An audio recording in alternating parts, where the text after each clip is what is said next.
ಖಾಸಗಿ ಸ್ಟಡಿ ಸೆಂಟರ್ನಲ್ಲಿ ಭಿನ್ನ ಕೋಮಿನ ತಂಡಗಳ ನಡುವೆ ಜಗಳ ನಡೆದು ಹೊಡೆದಾಡಿಕೊಂಡಂತಹ ಘಟನೆ ದಕ್ಷಿಣ ಕನ್ನಡ ಜಿಲ್ಲೆಯ ಪುತ್ತೂರಿನಲ್ಲಿ ನಡೆದಿದೆ.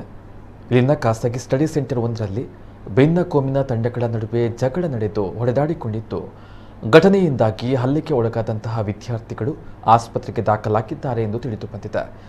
ಇಮ್ರಾನ್ ಎಂಬಾತ ಹೊರಗಿನಿಂದ ಯುವಕರನ್ನ ಕರೆತಂದು ಹಲ್ಲೆಯನ್ನು ನಡೆಸಿದ್ದಾನೆ ಎಂದು ಸಂತ್ರಸ್ತ ವಿದ್ಯಾರ್ಥಿಗಳು ಆರೋಪವನ್ನು ಮಾಡಿದ್ದಾರೆ. ಅಷ್ಟೇ ಅಲ್ಲದೆ ಬಸ್ ನಿಲ್ದಾಣದಲ್ಲಿಯೂ ಹಲ್ಲೆಯನ್ನು ನಡೆಸಿದ್ದಾನೆ ಎಂದು ಆರೋಪಿಸಿದ್ದು, ಹಲ್ಲೆಗೆ ಒಳಗಾದ ವಿದ್ಯಾರ್ಥಿಗಳಾದ ಕಾರ್ತಿಕ್ ಅಜ್ಜಿನಡ್ಕ ಮತ್ತು ಲಿತೀಶ್ ಕಬಕರ್ ಅವರು ಸ್ಥಳೀಯ ಆಸ್ಪತ್ರೆಗೆ ದಾಖಲಾಗಿದ್ದಾರೆ. ಘಟನೆಯ ಬಗ್ಗೆ ಹೆಚ್ಚಿನ ಮಾಹಿತಿ ಇನ್ನಷ್ಟೇ ಲಭ್ಯವಾಗಬೇಕಾಗಿದೆ.